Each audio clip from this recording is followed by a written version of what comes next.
You are listening to This is Oklahoma, hosted by Mike Hearn, telling stories of Oklahomans and those that have made it their home. This podcast is presented by the Oklahoma Hall of Fame, telling Oklahoma stories through its people since 1927. Follow them online at oklahomahof.com and definitely on Instagram at oklahomahof. Let's get into today's episode. What's up, guys? Welcome back to another episode of This is Oklahoma. Mike Hearn here, your host, back with another episode in Oklahoma City today on, well, probably the day you're listening to this, it's hopefully not going to be gloomy and raining, but the day that we're recording, it hasn't stopped raining for, at least 2 days, which I guess is good for the farmers and good for my green grass in my yard. It makes me look like a much better homeowner than I actually am. But with me today, I have David Woods, who, I'm going to do an introduction before this so you can listen to his bio because it's very long and there's a lot that we can talk about today. But David, thanks so much for having me at the office. Excited to talk about Magellan Partners, Cortadoventures, and all of the other cool stuff you've done. Traveled the world with Ditch Witch, which kind of I heard about previously when you did a talk down at Star Space for one of the coffee mornings. But before we get into all that, I guess tell us kind of about current state of the union. What takes up most of your day, at the moment? Well, first of all, thank you for having me here. I think we chatted when you walked in that it must be a slow day for you if you're coming and chatting with me. Not at all. But life's doing really well right now. Both our companies are doing really well. Our family outside of a tragedy a couple of years ago is doing really well. And I have my first granddaughter showing up in about another 30 days. So that I probably should have started with that because that's certainly my number one priority right now. Ready to be a granddad. That's exciting, and that's totally different, I guess, stress maybe. And it probably puts things into perspective. You come to work and you might have a hard day at work, and you go home, see that smiling grandbaby, like, yep, nothing matters. I can't wait. Yeah, that's awesome. Wait.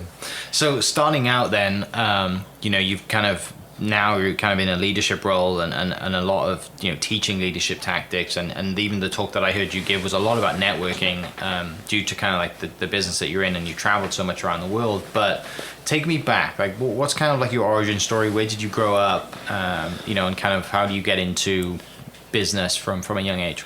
Yeah, so I was an Air Force brat. So my dad spent his whole career in the Air Force, retired as a 2-star general. In fact, this is his. These are the flags that were in his general's office after he retired, and he's passed away. But I inherited the flag, so it's fairly special to me. But I was born in Germany when he was stationed there. Left 6 months later, so I don't really remember. That's sort of on my bucket list to go back to Landstuhl, Germany, where I was born. Yeah.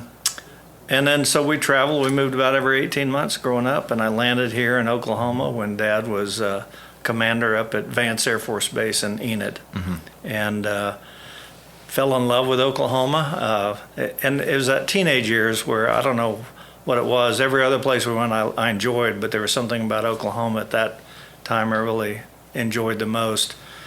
He got stationed down in Del Rio, Texas, which was not my favorite place to be for a year. And then he got stationed back in Vietnam. And my mom came in. It's one of those, and everybody has these moments in life where you just make a snap decision and it changes the whole trajectory of your life.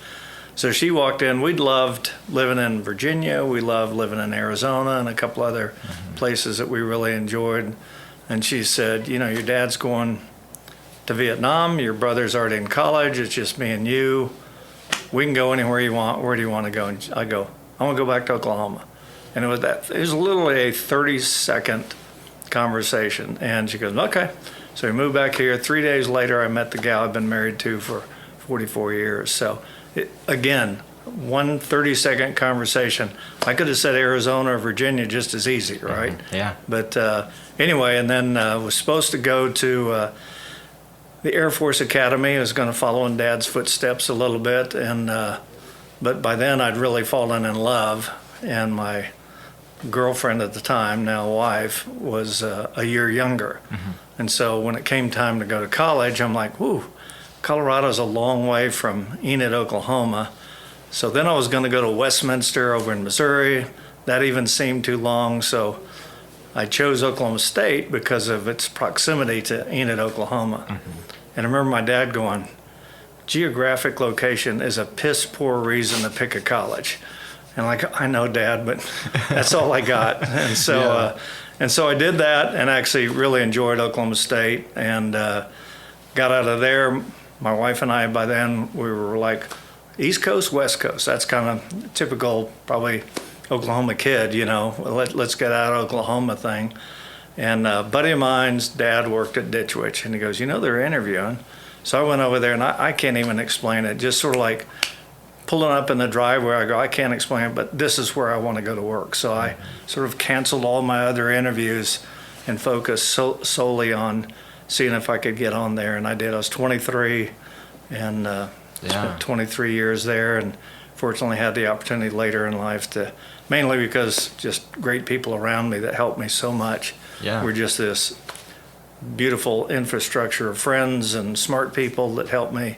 And getting to run it that last few years was just a blast. But that's sort of career one, and then career two's now been not doing that. So. Yeah. Spending so much time on a plane, you know, 40 countries, I think, right, is the stat that Ditch Witch is in, or they have dealerships in, I guess. Yeah, that's probably about right. I don't remember the exact stat, but that's probably about right. About 120 locations around the world.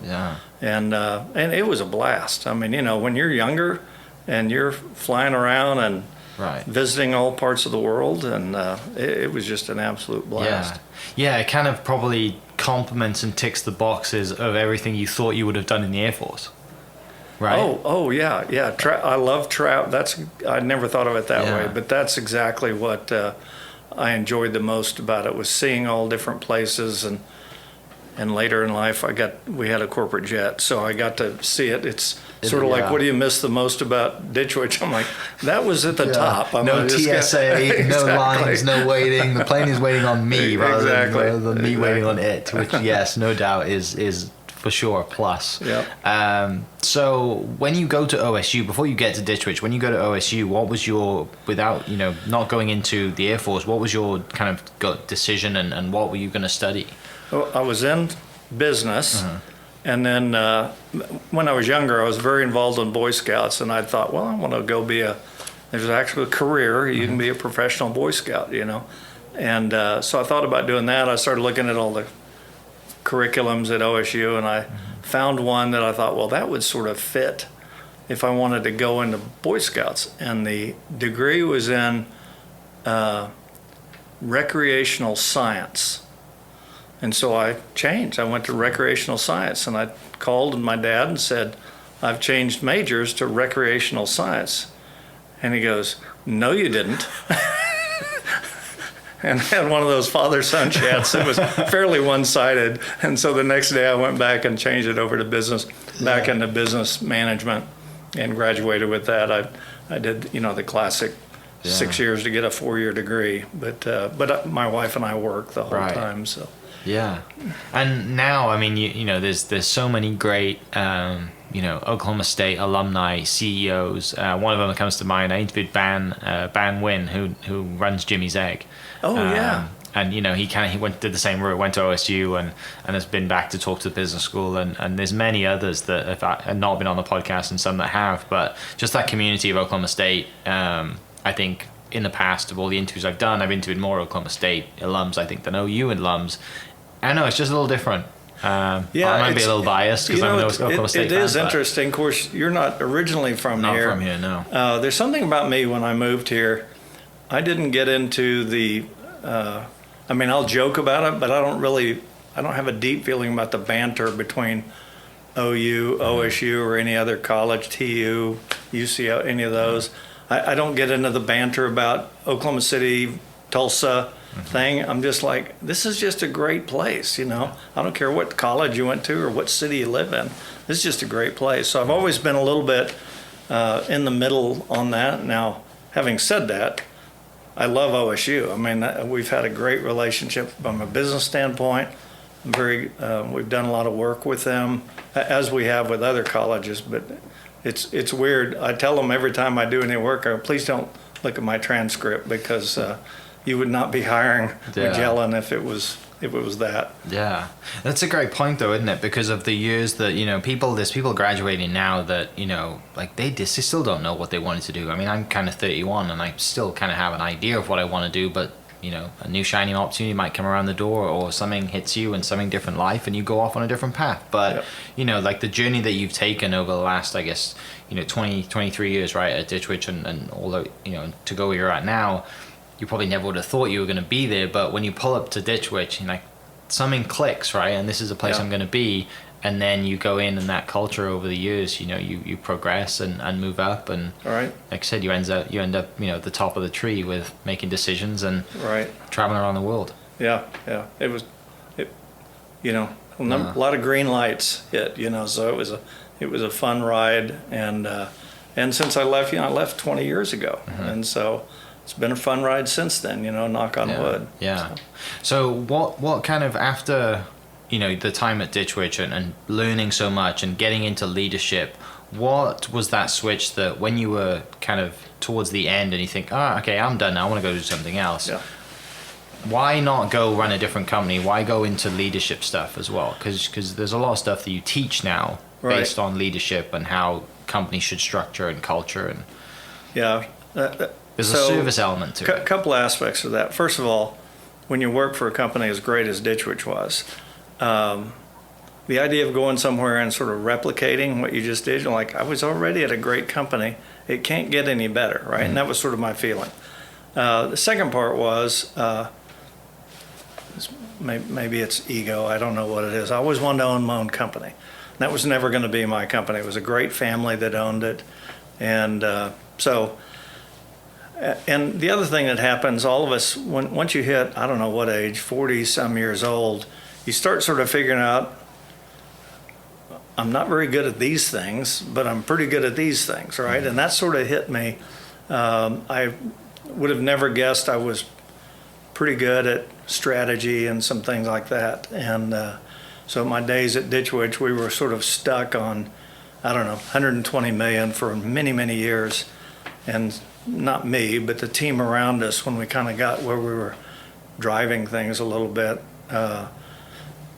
we were kind of like, okay, how do you get 1,600 employees all on the same page to drive something? And that's when I became just a passionate student of strategy. And so we kind of figured it out, and we grew from 120 million to 350 million in about 5 years. Yeah. And that's when I went, oh, that was fun. And secondly, you only do strategy once a year. I'm like, I'd love to do that every day.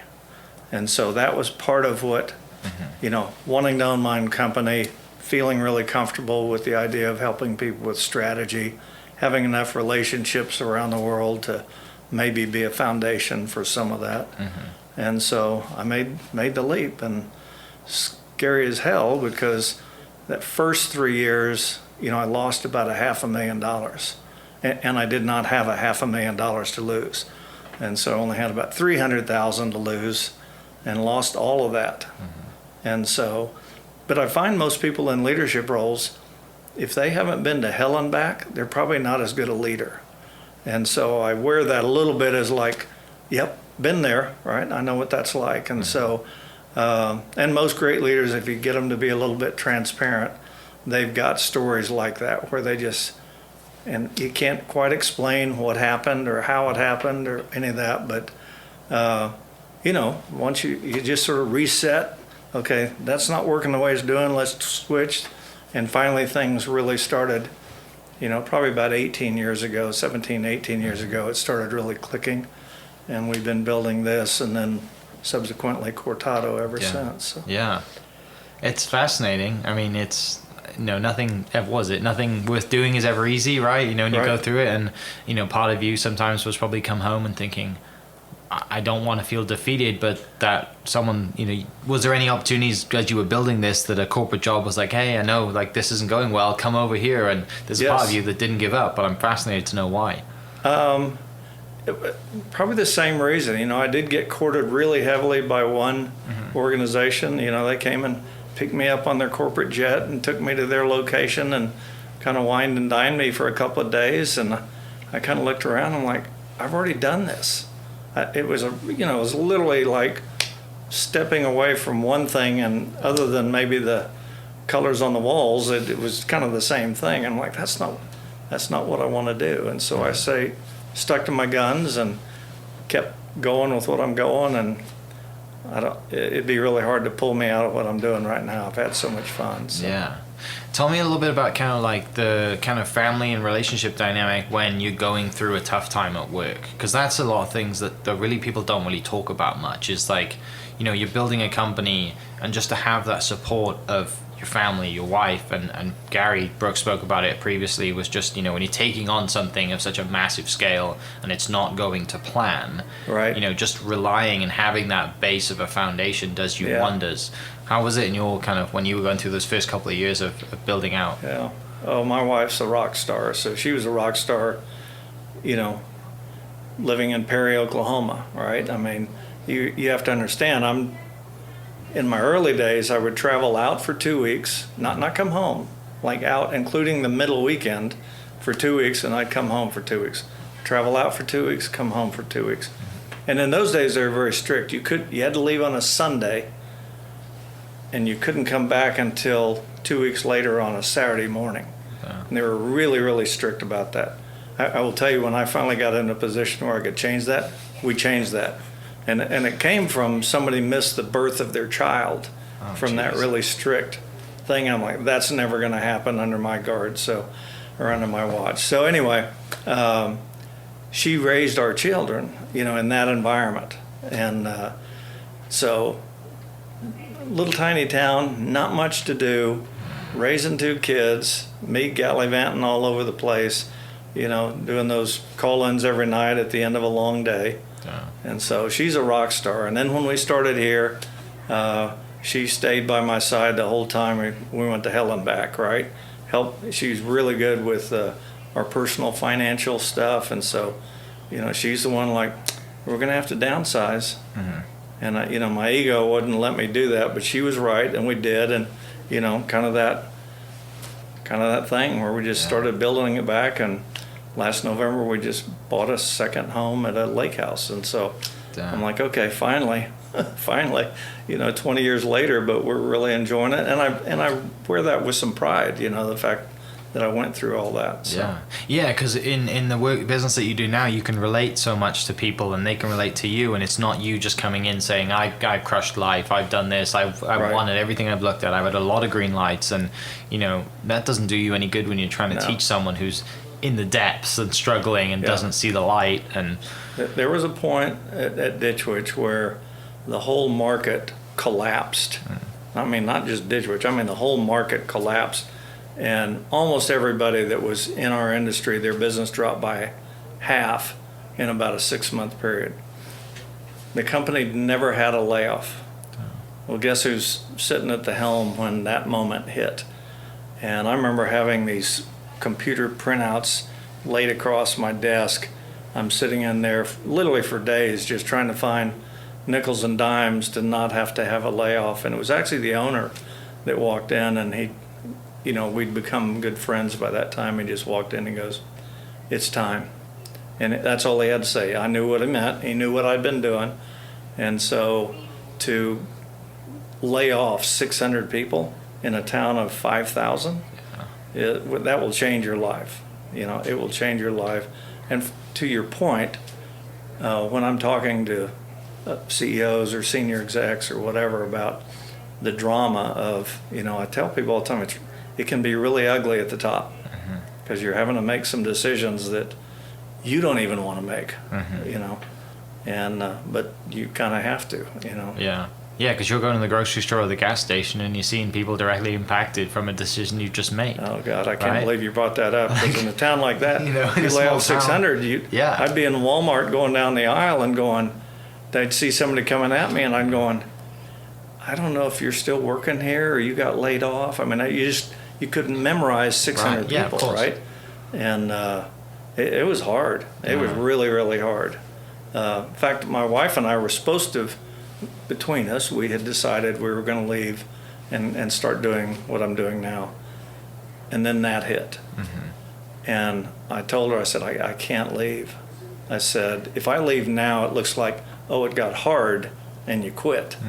And just my personal being, I can't do that. And so we stayed through all of that, and then spent about another year getting it back in the black.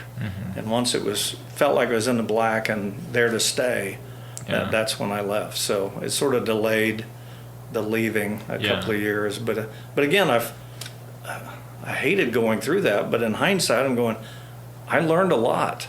Quite honestly, laying people off is a skill.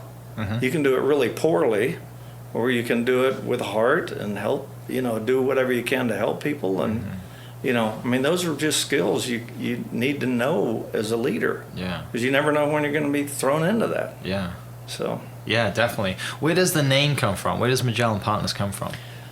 Well, for a number of years, we were with an organization called Giant. I was one of 3 partners, and we had several entities in it. I think at one point we had 5. I think it ended up with about 3.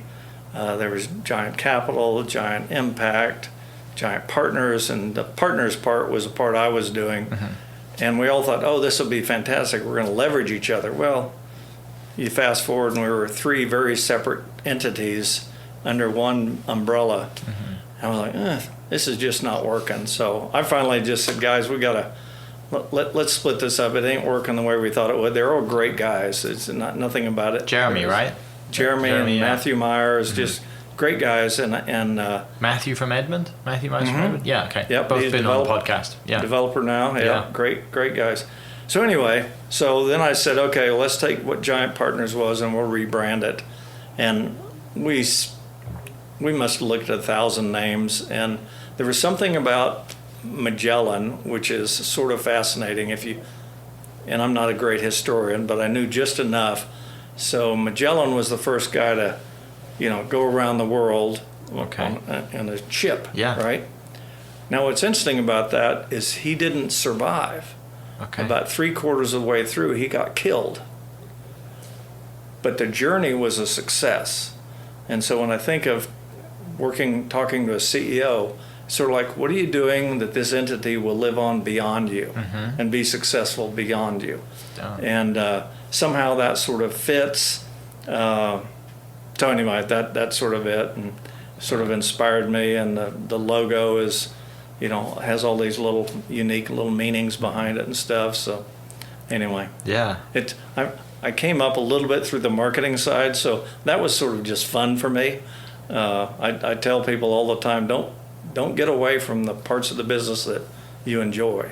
Because sometimes you can end up as an administrative leader and you're miserable because you don't get to play in the stuff you enjoy playing in. And so I've always had a little bit of, I get enjoyment out of messing around with the marketing side. So. Yeah, it's exciting, isn't it? Because it's brand, it's personality, it's culture, it's everything that makes the business what it is, isn't it? And I love it too. I teach people all the time, employees and leaders, I go, you need to know what your boss's toys are.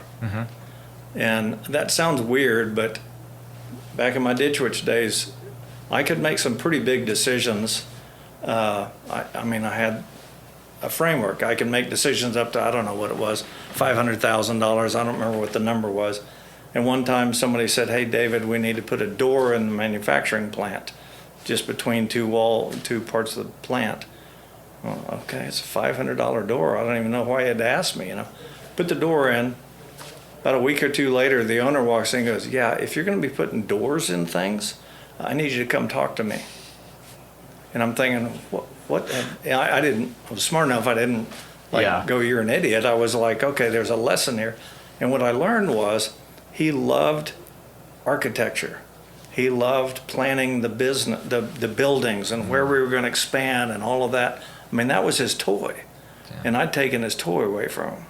So it had nothing to do with he didn't like my decision. I just took something away that he loved messing with. So from that moment on, every time I had anything to do with the building, I'd walk into his office. His name was Ed. I'd go, Ed, will you teach me how you think about this? Here's a recommendation that's come.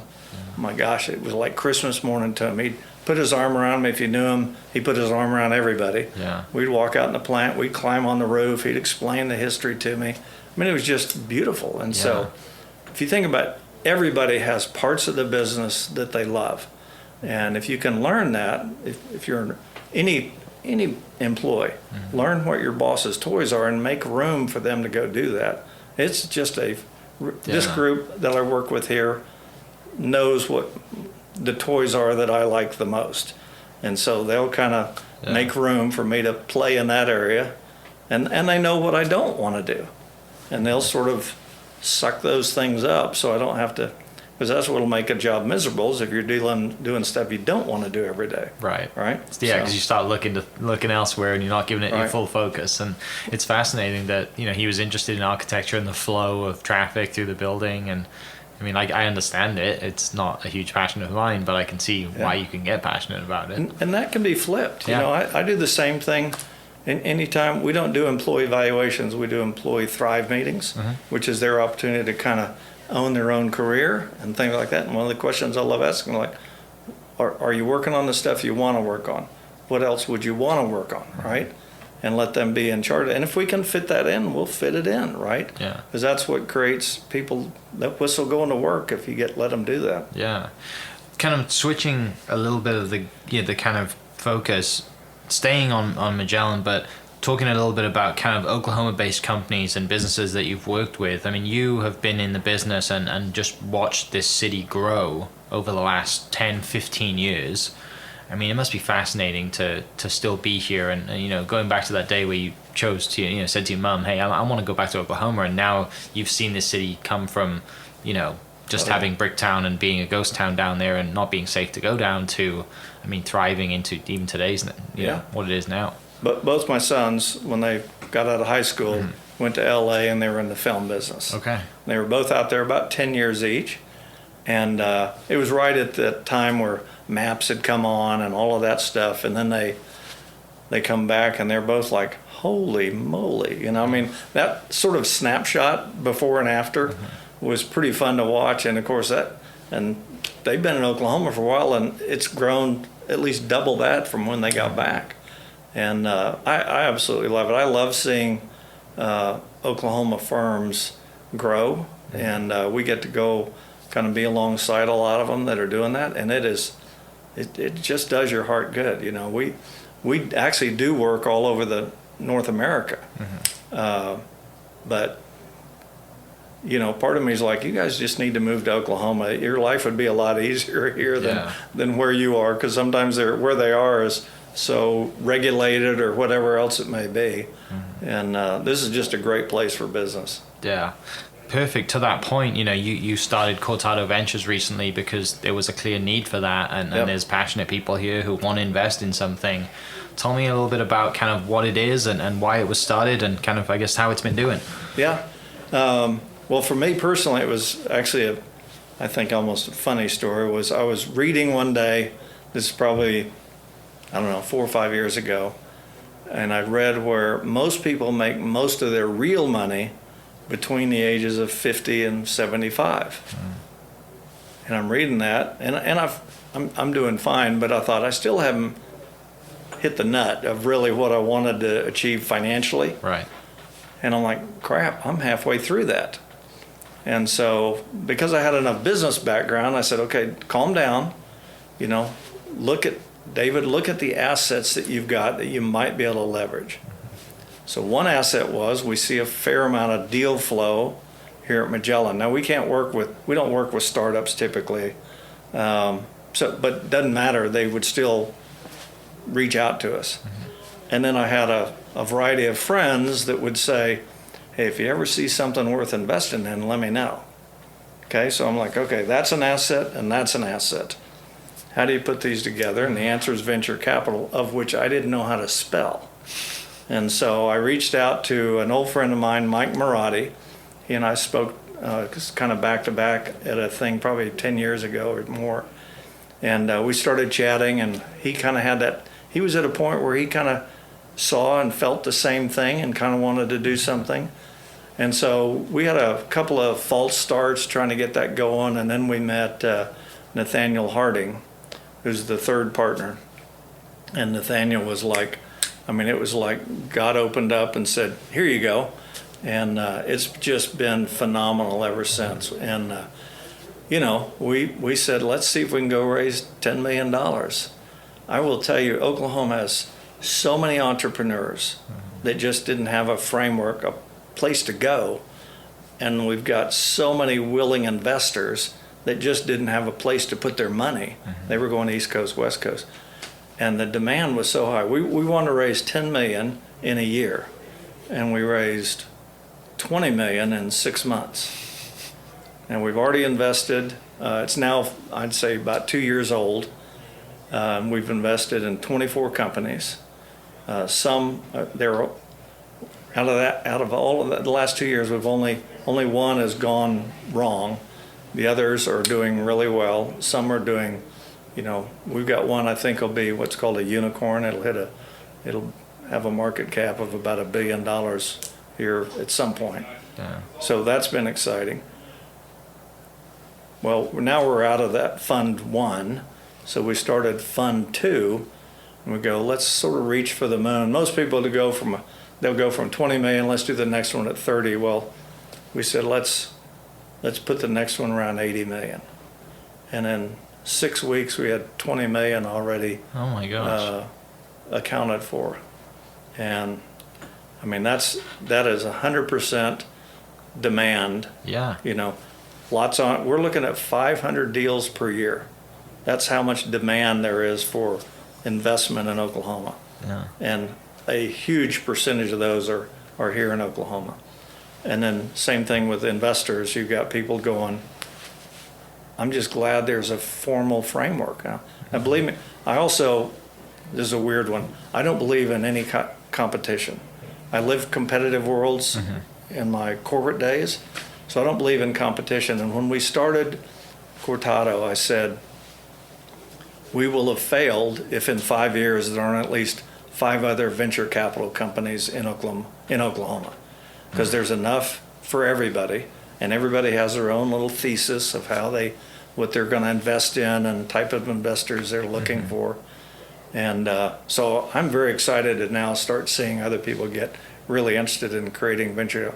Because guess what happens?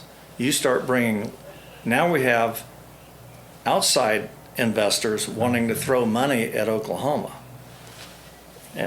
I don't know who needs to hear that, but it's pretty incredible to watch.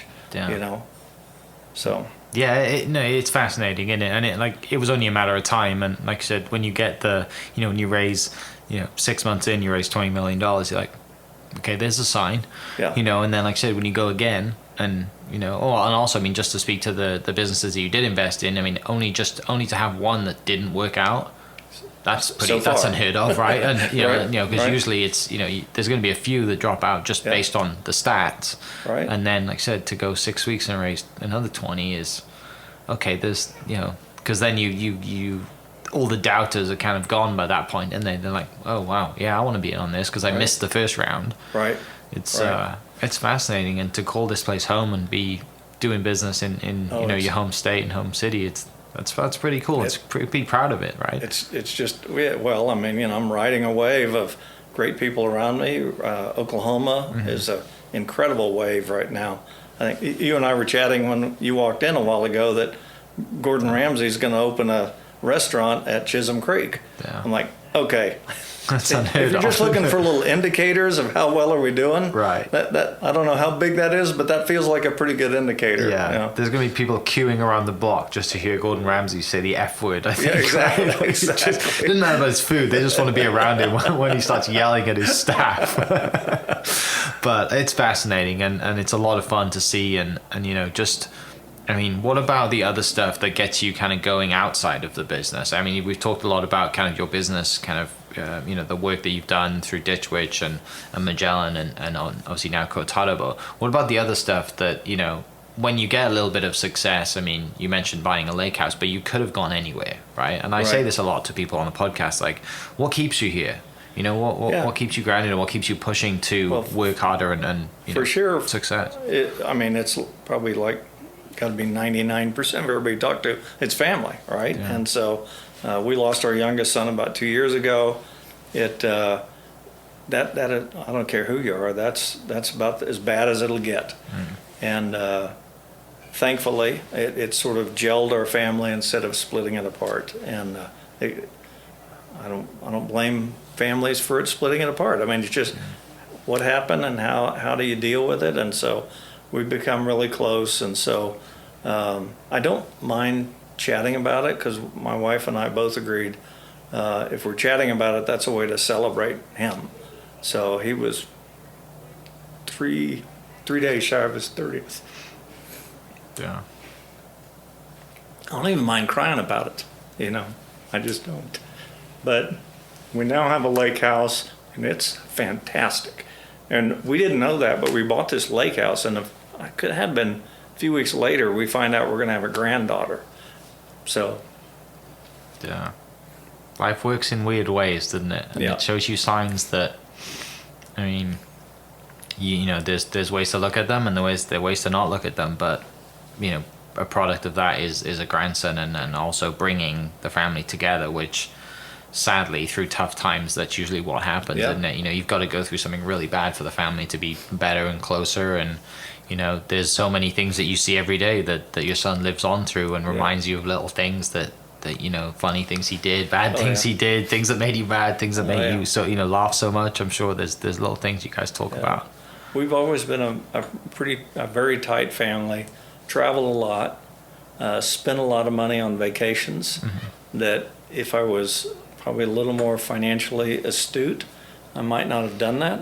And now I'm so glad I did, because I'm like, damn, what would you have done, right? So part of the reason we bought the lake house, it was kind of like, what are we saving our money for? Let's go enjoy, what we have, And so, my son and other son and daughter-in-law, and the one that getting ready to have our granddaughter, it just makes me feel so good. They want to go out, like this last weekend, they're like, we're going to go spend the weekend at the lake house. And my wife, I'm like, that's what it's for, right? Yeah. Bought a boat that, because of supply and demand, won't be here till this fall. But, but I'm looking forward to that. We're gonna name the boat after our son that passed away. So, that's the stuff that holds me together the most. I was out at that lake for 4th of July last year, and it was very good. That's all we hear about, and I've never seen it. Everybody goes, wait till 4th of July rolls around. So. I don't know if it's that great, or people just drink enough beer that they think it's great. Yeah, people everybody's setting off fireworks, and then there is a good fireworks show. But I guess finishing up, what kind of, what would you say, I guess, to, I don't know, someone who's coming out of college now that, there's two questions here. If someone's going to be an entrepreneur, what would you say to them? And then the other one would be, if they want to get in the corporate world, what would you say to them? So. Yeah. Well, oddly enough, it's almost a little different. If you're going to go in the corporate world, whatever you do, be great at it. I took a lot of weird little jobs in my corporate world, and all my buddies were like, David, that's a dead end deal. And sort of that classic Okie thing. I'm like, well, hold my beer. I'm going to make this the coolest job in the company, And I'd get there and I'd have fun, and we'd get results. And so being great at wherever you're stuck is a pretty good goal. And as a result, I never asked for a promotion. I for sure never asked to be CEO. I just sort of got pulled up. And I think it's because wherever I went, I was pretty nice, and we got results. And that was always my deal. Be nice and get some results. And so if you're going in the corporate world, I'd say do that. Entrepreneur, you're your own boss, right? So I guess the advice I'd give to them is surround yourself with the right kind of people that can give you advice. Don't let your ego take over. Don't think you understand it.